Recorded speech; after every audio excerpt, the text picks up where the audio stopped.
12 जून 2025 को air India की flight AI 171 take off के कुछ ही सेकंड के बाद क्रैश हो गई।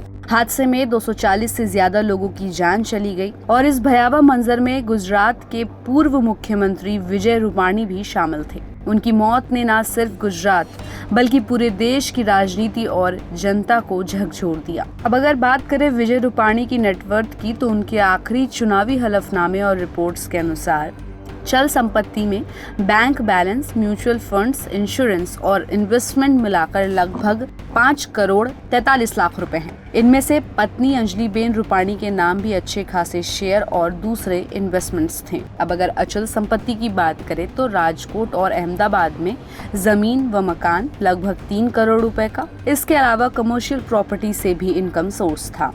कर्ज की बात करें तो करीब 83 लाख रुपए का लोन भी दर्ज है, जो उन्होंने अपने परिवार या सहयोगियों से लिया था। तो इनकी टोटल नेटवर्थ लगभग 8 करोड़ 43 लाख रुपए।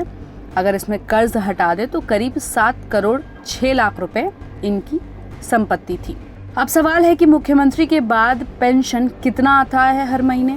तो देखिए, भारत में राज्यों के कानून के अनुसार पूर्व मुख्यमंत्री को कोई विशेष पेंशन नहीं मिलती है, पर वो अगर विधायक रह चुके हैं तो उन्हें MLA पेंशन मिलती है। रूपाणी जी विधायक रह चुके थे, इसलिए उन्हें हर महीने लगभग 31,000 की पेंशन मिलती थी। इसके अलावा उनके पास दूसरे इनकम सोर्स भी थे, जैसे प्रॉपर्टी रेंट, शेयर डिविडेंड और बैंक इंटरेस्ट। अब सवाल है कि उनके गुजर जाने के बाद पेंशन किसे मिलेगी। तो उनके गुजर जाने के बाद ये पेंशन उनकी पत्नी अंजलि बेन को ट्रांसफर हो सकती है, यदि उन्होंने नॉमिनी के तौर पर नाम दर्ज करवाया हो तो। ये एक तरह की फैमिली पेंशन होती है जो 50% तक कम हो सकती है।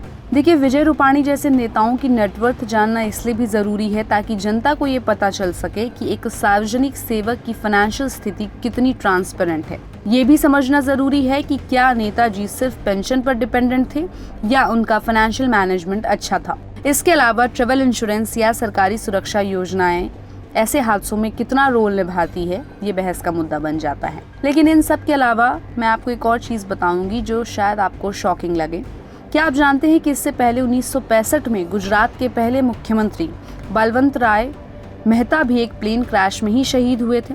हुआ हादसा उस इतिहास को फिर से ताज़ा कर गया और ये बताता है कि नेता होना कितना जिम्मेदार और रिस्की रोल होता है। तो देखिए, विजय रूपाणी ने गुजरात की राजनीति में एक शांत, समझदार और सुलझा हुआ नेता होने की छवि बनाई। उनकी नेटवर्थ भले करोड़ों में रही हो, लेकिन उनके ऊपर कभी कोई बड़ा भ्रष्टाचार या फाइनेंशियल स्कैंडल नहीं आया। ये बात उन्हें बाकी नेताओं से अलग करती है। हम उन्हें भावपूर्ण श्रद्धांजलि देते हैं। बाकी इस खबर पर आपकी क्या राय है, हमें अपनी राय कमेंट बॉक्स में दें और ऐसे ही अपडेट्स के लिए देखते रहिए गुड रिटर्न्स। हमारे चैनल को लाइक और सब्सक्राइब करना बिल्कुल भी मत भूलिएगा।